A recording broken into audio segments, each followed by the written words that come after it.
நாகக்கன்னியும் இரு பேர்களும் எப்படி வாழ்ந்து வருகிறார் தெரியுமா? எப்படி ஐயா? நாகலோக பட்டணத்தில்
பொன்னால் குறைவு கிடையாது, பொருளாலே தாழ்வு கிடையாது.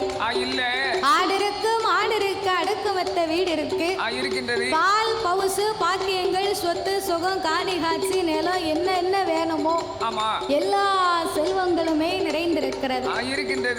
அதாவது ஒரு மனிதனுடைய வாழ்க்கையிலே செல்வங்கள் 16 என்று சொல்லுவார்கள். 16 செல்வத்திலேயுமே வாய் திறந்து பேசக்கூடிய செல்வம் ஒரே ஒரு செல்வம் தான். அது என்ன செல்வமோ? நம்ம வீட்ல பீரோவில் நிறைய கட்டுக்கட்டா பணம் காசு நோட்டு வைத்திருந்தாலும் அந்த பணம் வந்து நம்மள அம்மா அப்பான்னு கூப்பிடுமா? கூப்பிடாது, ஒருபோதும் கூப்பிடாது. ஆமையா, அது வெறும் பேப்பர். ஆமா, பேப்பர் தான். அப்படியா? அது பாக்கலையோ? அதான் சொல்லிட்டேன். அந்த பேப்பர் மாத்திரம் இல்லன்னு வை. பேப்பருக்கு தானே இப்ப மதிப்பா இருக்கு. ஆமா பேப்பர் மாத்திரம் கட்டுக்கட்டா இருக்கணும். நம்ம என்ன சும்மாவா வந்திருக்கோம்? அதானே கேட்டேன். போகும்போது வாங்குவோம்ல. அப்போ சரி வீட்டு நிறைய நமக்கு பணம் காசு இருந்தாலும் பணம் வந்து நம்மள அம்மா அப்பான்னு கூப்பிடாது. கழுத்து நிறைய தங்க ஆபரணமா வாங்கி போட்டிருக்கோம். அந்த தங்க ஆபரணம் வந்து நம்மள அம்மா அப்பான்னு கூப்பிடுமா? கூப்பிடாது. ஒருபோதும் கூப்பிடாது. ஏக்கர் கணக்குல நம்ம நிலம் வாங்கி போட்டிருக்கோம். அந்த நிலம் வந்து நம்மள அம்மா அப்பான்னு கூப்பிடுமா? கூப்பிடாது. ஒருபோதும் கூப்பிடாது. அன்போடு பண்போடு ஆசை பாசங்களோடு நாமளைய அம்மா அப்பா வந்து அழைக்கக்கூடிய செல்வம் என்ன தெரியுமா? செல்வத்திலே சிறந்த செல்வம், சொத்துக்கெல்லாம் பெரிய சொத்து, கனியிலே சிறந்த கனி, அதான் பிள்ளை கனி என்றார்கள். கல்யாணம் முடிஞ்ச புதுசுல சரி கல்யாணம் தாலி கட்டின உடனே எங்க பாட்டி காலில் போய் நான் விழுந்தேன். என்ன சொன்னா? விழுந்து கும்பிட்டேன். விழுந்து கும்பிடும் போது எங்க பாட்டி சொன்னா என்ன வேற பிள்ளை என்ன நீ 16 பெற்று பெருவாழ்வு வாழ்வு அப்படின்னா. ஆமையா நான் விவரம் தெரியாம 16 பிள்ளைய பத்தி இப்ப சீரழிஞ்சுட்டாங்க. அப்படியா? யான் நீர் அவன் சொன்ன செல்வாக்கு வேற. ஆமா அவன் 16 செல்வம் பண்ணா நீர் செய்த காரியம் வேற. 16 செல்வம் என்று சொன்னா நம்ம வாழ்க்கையில் இருக்கக்கூடிய நம்மளுடைய வாழ்க்கையில் இருக்கக்கூடிய அனைத்து தேவைகளையும் 16 செல்வம் என்று சொல்லுவார்கள். அந்த 16 செல்வத்துல வாய் திறந்து பேசக்கூடிய செல்வம் பிள்ளை செல்வம். ஆமா அப்பேற்பட்ட குழந்தை செல்வம் இல்லாமல் அந்த நாகராஜனை அழைத்த நாகக்கண்ணி அவள் என்ன வார்த்தை சொல்லுகிறாள் தெரியுமா? எப்படி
மாநிலத்து மக்கள் கூட வரமாட்டார்களே மன்னவா. மன்னவா குட்டின்னு இருந்தா தான் சொந்தக்காரங்க கூட ஒரு 8 வந்து பார்த்துட்டு போவாங்க. ஆமா. இல்லைன்னா போவோமான்னு ஒரு ஆளு சொன்னா சரி இன்னொரு அம்மா சொல்லுவா, என்ன சொல்லுவா? அவளுக்கு திருமணமாகி 10 வருஷம் ஆகுது, ஆமா, பிள்ளையும் இல்ல கொல்லையும் இல்ல, அவளை போய் என்னத்தை பார்க்க, ஒத்தக்கட்டை என்ன பார்க்க, அடுத்த வருஷம் போவோம் சரி அப்படின்னு சொல்லுவாங்க. ஆமா. அதைத்தான் நாகக்கண்ணி சொன்னா, ஆமா, மழை பெய்த உச்சத்தில் மண்ணலைய பிள்ளை இல்லை இல்லையா, மண்ணலைந்த கையால் என் மடி பிடிக்க ஓர் மைந்தன் இல்லை மன்னவா. மன்னவா நம்ம ஊர்ல மழை பெஞ்சு கிடந்தா சரி நம்ம வீட்டு பிள்ளையா இருந்தா என்ன செய்வா? பக்கத்து வீட்டு பிள்ளையும் நம்ம வீட்டு பிள்ளையும் மண்ணுக்குள்ள போய் விளையாடும். ஆமா. அப்போ சேரு சகதியில விளையாடும் போது இவன் தலையில அவன் மண்ணள்ளி போடுவா, அவன் தலையில இவன் மண்ணள்ளி போடுவா. இந்த சின்ன பிள்ளைங்களுக்கு இது ஒரு விளையாட்டு. அப்ப விளையாண்டு முடிச்சு வீட்டுக்கு வந்தா பெத்தவா என்ன செய்வா தெரியுமா? பெத்தவான்னு சொல்லுவதை விட பொதுவா நம்ம தாய்மார்கள் எல்லாம் 10 ரூபாய்க்கு எடுத்து சேலை கட்டினாலும் 10,000 ரூபாய்க்கு எடுத்து சேலை கட்டினாலும் கிழிஞ்ச சேலையாவே இருந்தாலும் அந்த சேலை அழுக்காயிடக்கூடாதுன்னு கீழே உட்காரும் போது முந்தானி மேமுந்திய மட்டும் எடுத்துட்டு உட்காருவாங்க. ஆமா, மேமுந்திய மட்டும் எடுத்துட்டு தான் உட்காருவாங்க. அது வரைக்கும் அந்த சேலையே அழுக்காக கூடாதுன்னு அவ்வளவு பத்திரமா வச்சிருப்பா. அந்த காலம் சேலையை அப்புறம் துவைச்சாங்க, இந்த உள்ள சேலையை துவைக்க முடிய மாட்டேங்குது. துவைக்க வேண்டாம்னு வந்தாச்சுல, ஒரு வாட்டி சேலையை கட்ட உடனே அவுத்து பிறகு அடிச்சு வச்சு நம்ம தலைக்கு தான் ஷாம்பு போட்டோம், இப்ப சேலைக்கு ஷாம்பு போட வேண்டி இருக்கு. அப்படி மாறி போச்சு. ஆமா சரி. அப்ப இந்த அம்மா 10,000 ரூபாய்க்கு எடுத்து கட்டி இருந்தாலும் அந்த பிள்ளை விளையாண்டுட்டு வீட்டுக்கு வருவான்.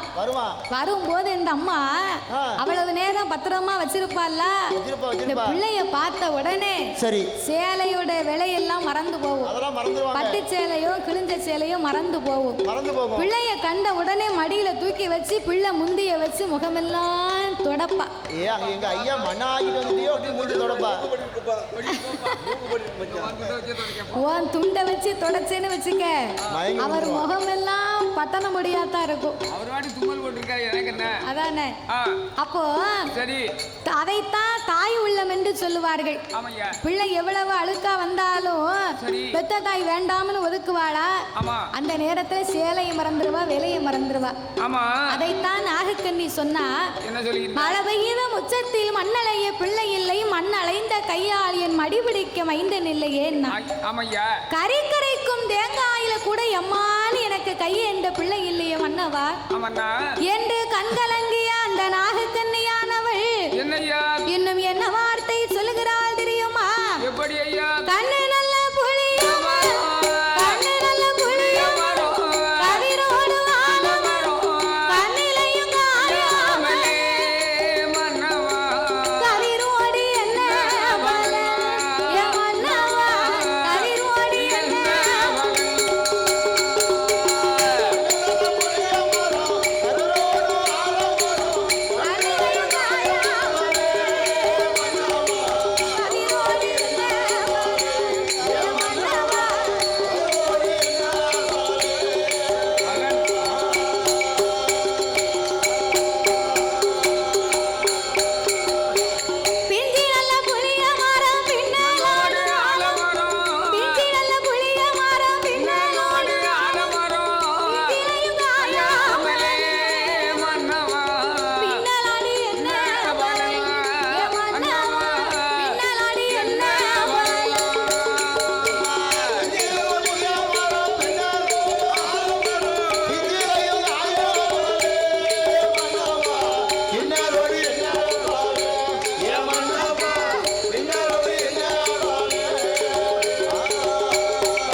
சொல்லுவாங்க. ஆமா பட்டம் தவறினா நமக்குத்தானே மண்ணா நஷ்டம். ஆமா நமக்கு தான். பட்டம் தவறி போனா பணங்கிழங்கு கூட நாரா போகுமா. ஆமா நாரா போயிடும். இந்த வயதிலே பிள்ளை இல்லையே மன்னா, இனி எந்த வயதிலே எனக்கு பிள்ளை இருக்க போகுது? எனக்கு நம்பிக்கை கிடையாது மன்னா அப்படின்னு சொல்லி ஆமா நாகக்கண்ணி நாகராஜனை அழைத்து அழுது புலம்பினான். ஆஹா அப்பந்தான் நாகராஜன் சொன்னார், என்னய்யா அடியே நாகக்கண்ணி, அம்மா பிள்ளை இல்லை பிள்ளை இல்லைன்னு நீ கவலைப்படாதடி. வேண்டாம். தீராத வினைக்கெல்லாம் தெய்வமே துணை என்று சொல்லுவார்கள். சொல்லுவார்கள். நம்மள மாதிரி திக்கச்சவர்களுக்கெல்லாம் அம்மா தாயே துணை இருப்பா. ஆமா தாய் தான் துணை. அதனால ஆண்டவனை எண்ணி நாமல் அரும்பெரும் தவங்களை இருக்க வேண்டும் என்று நாகராஜனும் நாகக்கண்ணி பெண்கொடியாலும் என்ன செய்கின்றார்? பிள்ளை வரத்திற்காக தவம் இருக்க வேண்டும் என்று அவர் எப்படி தவம் இருந்து வருகிறார் தெரியுமா? எப்படி ஐயா? சாந்து கொண்டு தரை மெழுகி சாந்து கொண்டு தரை மெழுகி சந்தனத்தால் கோலம் போட்ட மாவு கொண்டு தரை மெழுகி மாவு கொண்டு தரை மெழுகி மஞ்சளாலை கோலம் போட்ட பால் கொண்டு தரை மெழுகி பால் கொண்டு தரை மெழுகி பால் கொண்டு தரை மெழுகி தரம் மெழுகி அவர் பன்னீராலை கோலம் போட்ட அவர் பன்னீராலை கோலம் போட்ட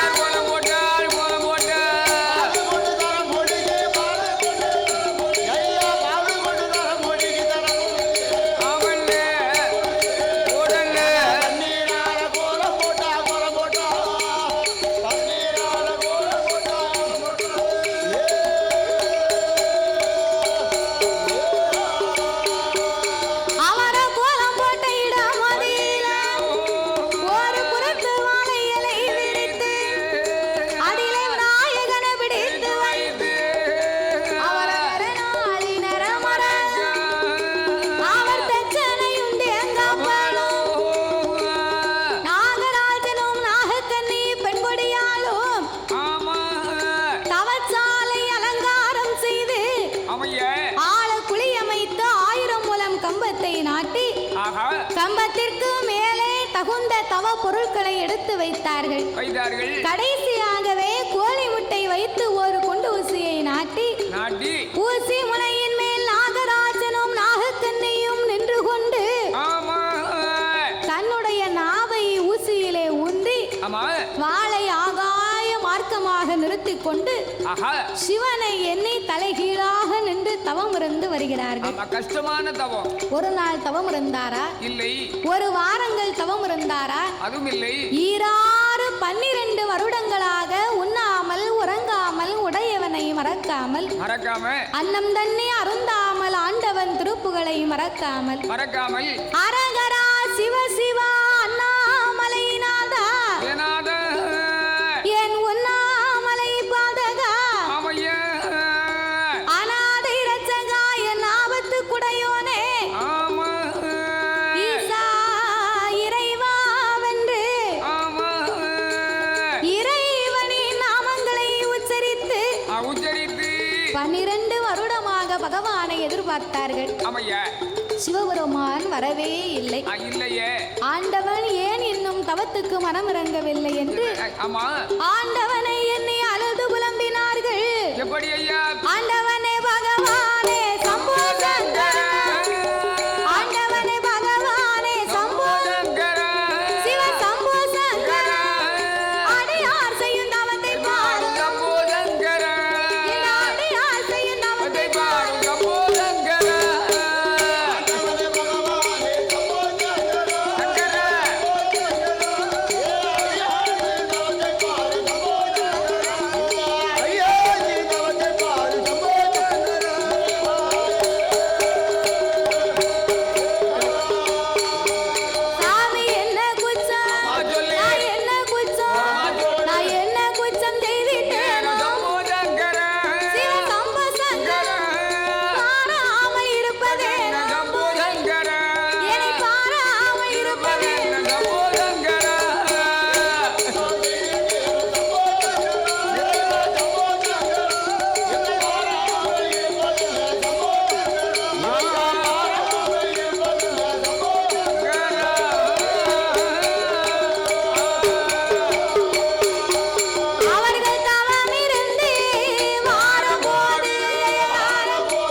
சேனலை லைக் பண்ணுங்கள், ஷேர் பண்ணுங்கள், கமெண்ட் பண்ணுங்கள், மறக்காமல் சப்ஸ்கிரைப் பண்ணுங்கள். அப்படியே அந்த பெல் ஐக்கானையும் கிளிக் பண்ணுங்கள். தேங்க்யூ ஃபார் வாட்சிங்.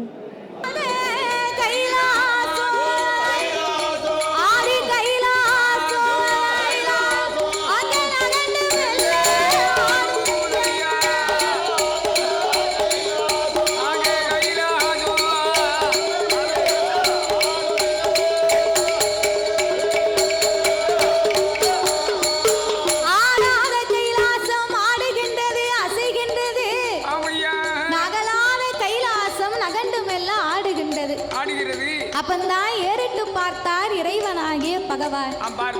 நாகராஜன் நாகக்கண்ணையின் தவங்களை கண்டார். கண்டும் காணாதவரை போலவே இருந்தார். ஏனென்றால் இந்த சென்மத்திலே இருபேருக்கும் பிள்ளை இல்லை என்பது இறைவனுக்கு தெரியும். அவருக்கு தெரியும். அப்போ என்னைக்கும் போலவே ஆண்டவன் அன்னைக்கும் அமுதளக்க வேண்டும் என்று பயணமாகி வரும்போது இந்த பார்வதி சும்மா இருப்பாளா? இருக்க மாட்டாளா? இன்றைக்கு இந்த இறைவனோடு சென்று இவர் படியிழப்பை நாமல் பார்த்துவிட்டு கைலாசத்துக்கு வரணும்.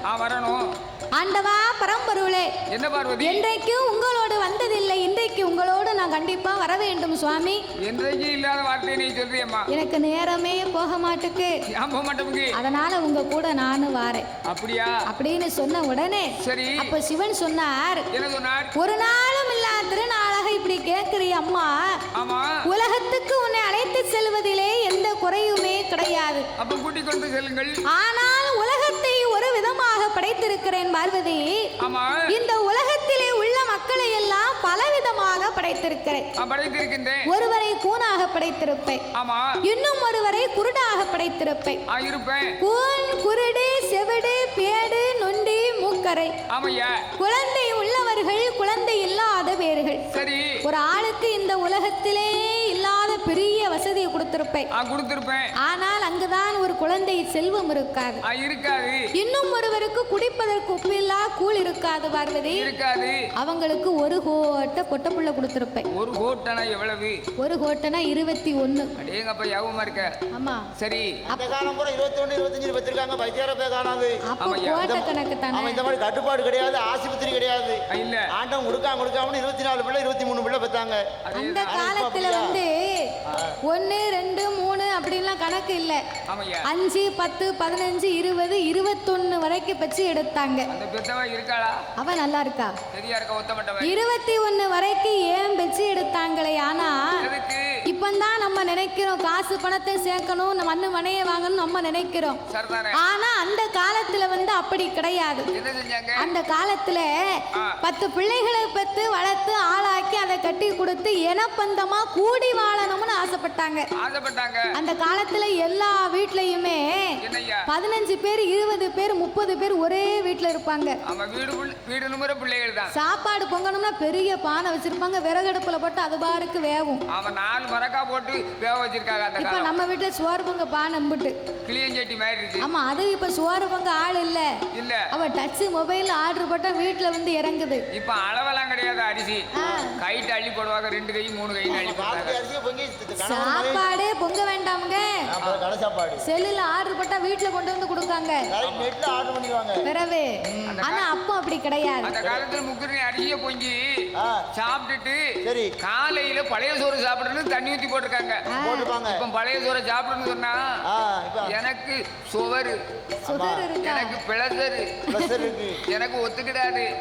விடிய காலம் 3 தோசை இல்லன்னா 5 இட்லி, மத்தியானம் அரை வயதுக்கு சாப்பிட சொல்லி இருக்காங்க. 2 சப்பாத்தி. ஆமா, சப்பாத்தி. காலையும் சாயங்காலமும் வாக்கிங் நடக்க போய் சொல்லி இருக்காங்க. வாக்கிங் போக சொன்னாங்க. வாக்கிங் போய்கிட்டே இருக்கும்போது பின்னால திரும்பி பார்த்தா வாக்கிங் போக சொன்ன டாக்டரும் பின்னாலதான் வராரு. அவர் வேற தொந்தியை தள்ளிக்கிட்டு அவர் நடந்து வர. வாக்கிங் போக சொன்ன டாக்டர் நம்ம பின்னாலதான் வராரு. யார் சொன்னாவோ? நான் தான். சரி இருக்கட்டும்.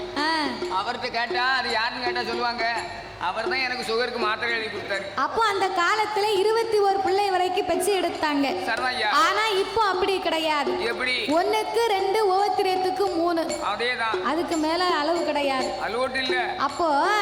அப்ப இப்படி எல்லாம் நான் உலகத்தை படைச்சிருப்பேன். நீ பெண்ணா பிறந்தவா ஏழை மன்னம் கொண்டவா. அவருக்கு என்ன ஆச்சு, இவருக்கு என்ன ஆச்சு, இந்த அம்மா ஏன் இப்படி இருக்காங்க அப்படின்னு உன் வாயை வச்சுக்கிட்டு நீ சும்மாவே இருக்க மாட்டேன். நான் போயிட்டு வர, நீ உட்காரு அப்படின்னு சொன்னார். ஆமா, பண்றது என்ன வாய் நிக்காது, பழக்க விட்ட வாய் நிக்காது, வாய் பேசிக்கொண்டே வரும் அம்மா.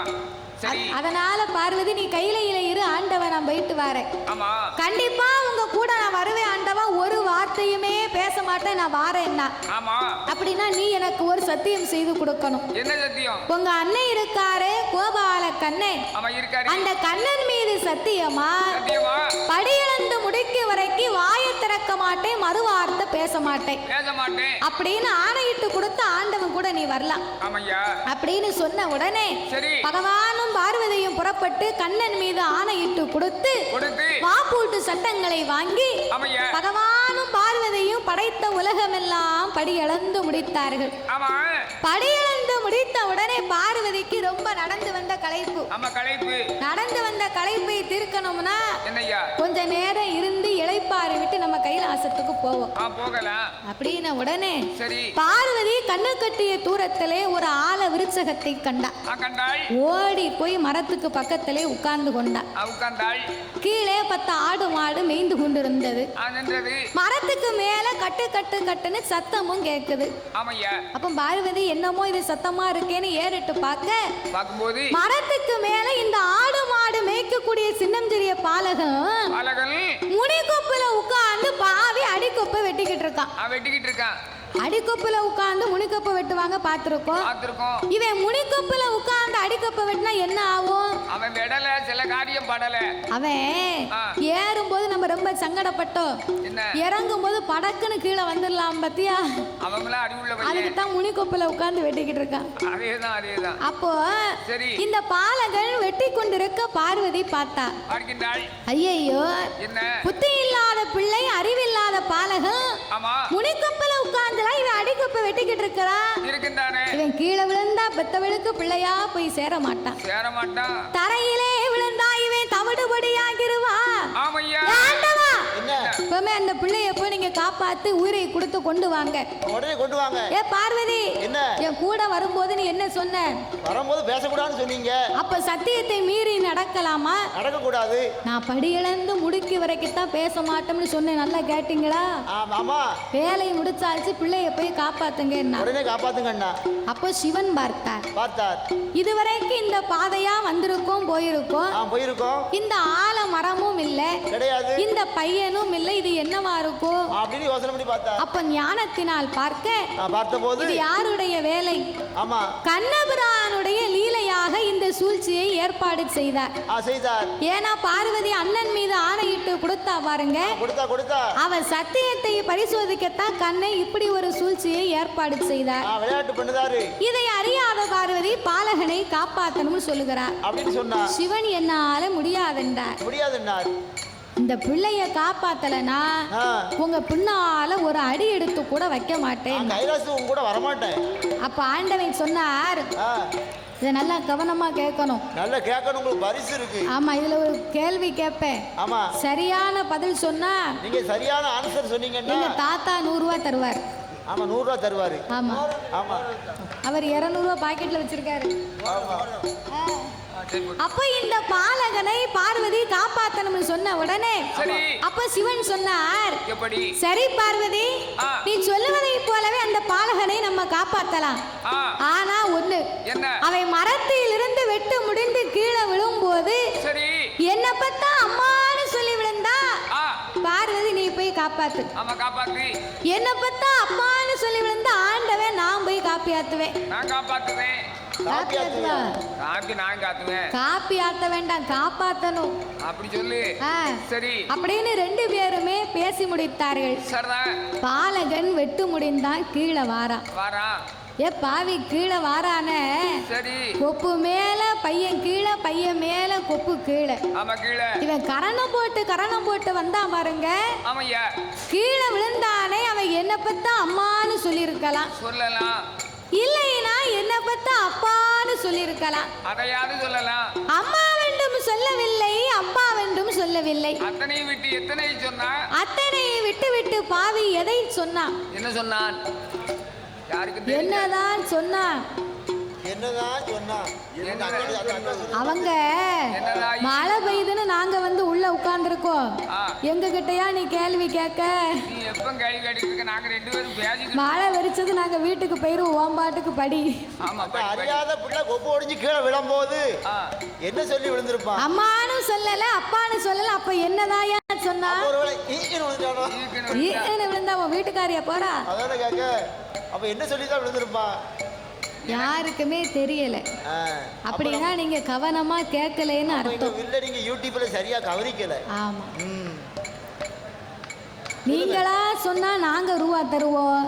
நாங்களா சொன்னா நீங்க எங்களுக்கு ரூபா தர வேண்டியிருக்கும். ரூபா கொடுக்க வேண்டியிருக்கும். உங்க சௌரியத்தை பாத்துக்கோங்க. சரி பரவாயில்ல, நாங்களே சொல்லுதோம். ஆமா. அம்மா வேண்டும் சொல்லவில்லை, அப்பா வேண்டும் சொல்லவில்லை. நான் செத்தேமனா வாக்குச்சனையும் போக்கல. செத்தேம்னு விழுந்தா செத்து போனாண்டி. அதான் பெரியவங்க சொல்லுவாங்க, அவன் வாழ்க்கை அவன் வாயில இருக்கான். ரோடா போடுவாங்க. அவன் வாழ்க்கை அவன் வாயிலன்னா நம்ம கள்ளத்தி விழுந்தாலும் அம்மான்னு சொல்லிடணும்.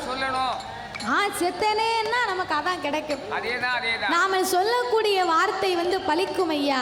அவன் 4 மாடியில இருந்து கீழே விழுந்தவங்க பிழைச்சிருக்காங்க. ஆமா. சின்ன ஒரு அருவம்பல் தட்டி குப்புற விழுந்தவன் செத்துருக்கான்.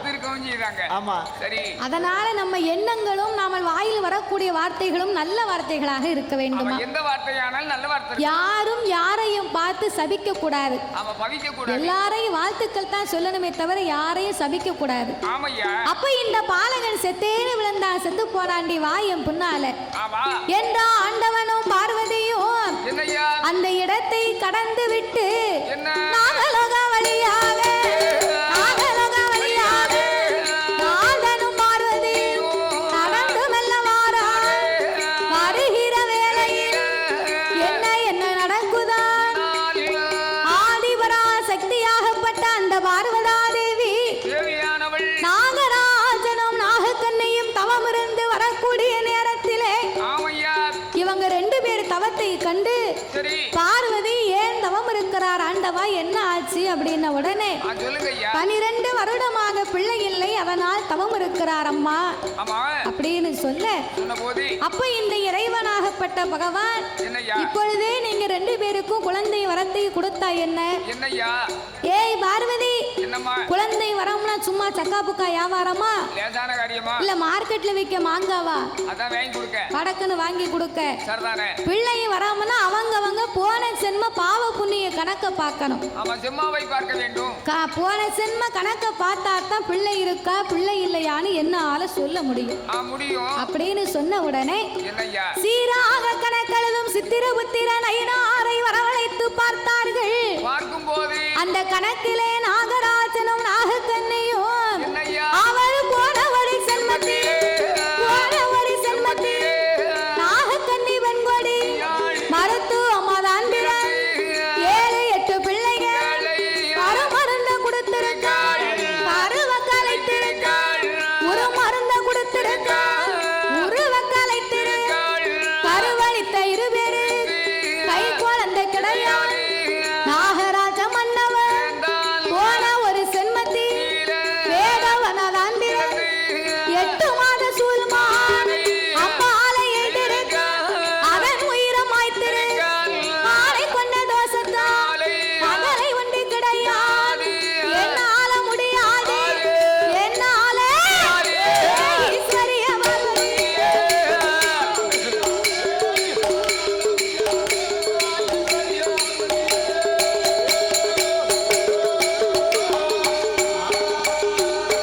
ஏய் பார்வதி, நாகராஜனும் நாகக்கண்ணையும் போன சென்மத்திலே பாவத்தை செய்து விட்டாரம்மா. நாகராஜன் வேடுவனா கொடுத்தான். நாகக்கண்ணி மருத்துவமா பிறந்து கரு மருந்து கொடுத்தா கருவை கலைச்சா. 2 பேரும் செய்த பாவத்துக்கு பிள்ளை வரவே இல்லை என்னார். அப்போ ஆதிபரா சக்தியான பார்வதி ஏன் கல்லாய உம்மனது கல்லாய உம்மனது கடுகள விரங்களை இரும்பாய உம்மனது எல்லளவு இலகளை பிள்ளை வரம் கொடுக்காவி பின்னால வரமாட் கைலாச வரமாட் கடவுளென்று சொல்ல மாட் பொங்கி பொறிக்க மாட் பூமாவென்று சொல்ல மாட் ஆக்கிய விக்க மாட் ஆளனென்று சொல்ல மாட் பாதபூஜை முடிக்க மாட் பாதபூஜை முடிக்க மாட் உங்களுக்கு பணிவிடையும் செய்ய மாட்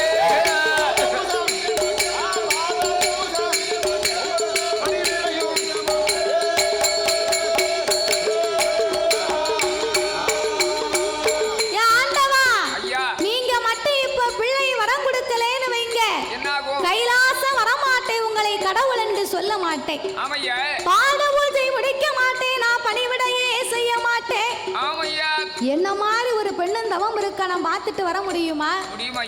பெண்ணை கண்டா பேயும் மனமிறங்கும்னு சொல்லுவாங்க. கல்லா இருக்கிற உமக்கு கொஞ்சமாவது கடுகளவு இரக்கம் இல்லையா இறைவா அப்படின்னு பார்வதி சொல்ல சிவபெருமான் என்னாலே முடியாதென்று சொன்ன போது ஆங்கார கோபம் கொண்ட ஆதிபராசக்தி இப்படியே நாமல் விட்டு விட்டு போக கூடாது. நம்மள மாதிரி பெண்ணெல்லாம் இவ தவத்துக்கு மனமிறங்கி நாம தவ குழந்தையை கொடுக்க வேண்டும் என்று ஆதிபராசக்தி ஆண்டவனார் இடத்தில ஆண்டவனே பகவான் ஆண்டவனே பகவான் நீங்க இப்ப கொடுக்காவிட்டால் நிச்சயமா நான் கொடு பகவான் கொடுக்காவிட்டால் பார்வதியா நான் கொடுப்பேன் கடவுள் நீங்க கொடுக்காவிட்டால் கடவுள் நீங்க கொடுக்காவிட்டால் சாமி கண்ணலக்க நான் கொடுப்பேன் சாமி கண்டிப்பாக நான் கொடுப்பேன்.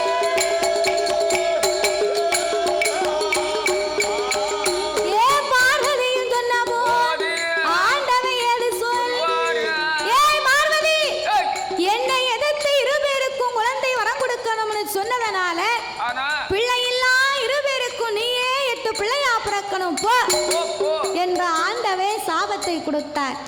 அப்ப பார்வதி சொன்னா நாகத்தின் வயத்திலே நான் சக்தி கருவாக சனிப்பதற்கு சட்டம் இல்லை. கருவுச்சு பிறக்குமானால் அது தெய்வம் இல்லை. எனக்கு மாற்று வரம் தந்தா நான் மதலையாக போய் பிறக்கிறேன் என்று சொல்ல அப்படியே நல்லதென்று சொல்லி 2 பேருக்குமே முட்டையிடக்கூடிய வரத்தை கொடுக்கலாம். முட்டையிடக்கூடிய வரத்தை கொடுத்தா நாகம் 2ம் முட்டையை தன்னை அறியாமல் கொத்தி குடித்தாலும் குடிக்கும். தெய்வ குழந்தைகளாக கொடுக்க இருப்பதனால கையிலே இருந்த அமிர்தம் என்னும் 8 கலசங்களை வரவழைத்து அமிர்த 8 கலசத்திலே 8 பிள்ளையாகவே பிறவி செய்ய வேண்டும் என்று ஆண்டவனும் பார்வதியும் அந்த 8 கலசத்தை வரமாக கொடுக்க 21 நாள் அரை மண்டலங்கள் 48 நாள் ஒரு மண்டலங்களாகவே பூஜை இருந்து வர சொல்லு. அந்த 48 நாள் ஒரு மண்டலத்துக்குள்ளாக ஆதி பராசக்தியே உன் 1008 சொரூபத்திலே அற சொரூபத்தை எடுத்து கரு உருவாக சனித்து நீ கை குழந்தையாக பிறக்கணும் போ என்ற ஆண்டவன் மாற்று வரங்களை கொடுக்க நாகம் 2ம் தன் அரண்மனையிலே கொண்டு வந்து கலசம் 8 வட்ட வடிவமாக அடுக்கி நாகம் 2ம் தன் உடலை போட்டு சுத்தி படத்தை மேலே விரித்து 21 நாள் அரை மண்டலங்கள் 48 நாள் ஒரு மண்டலங்களாகவே பூஜை இருந்து வந்தார்கள். அது 48ஆம் நாளையிலே நல்ல செவ்வாய்க்கிழமை என்று அந்த 8 கலசத்தில் யார் யாரெல்லாம் பிறக்க போறா தெரியுமா? சாமி நாளையில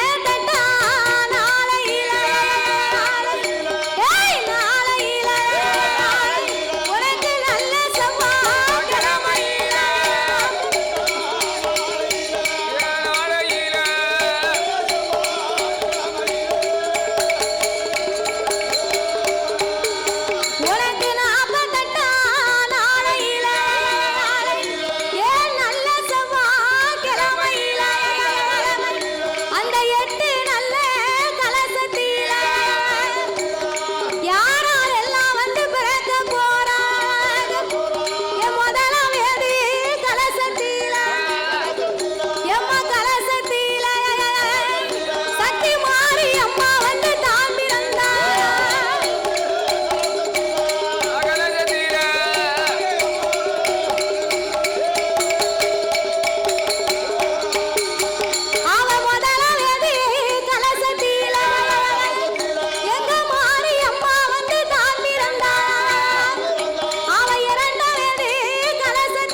சேனலை லைக் பண்ணுங்கள், ஷேர் பண்ணுங்கள், கமெண்ட் பண்ணுங்கள், மறக்காமல் சப்ஸ்கிரைப் பண்ணுங்கள். அப்படியே அந்த பெல் ஐக்கானையும் கிளிக் பண்ணுங்கள்.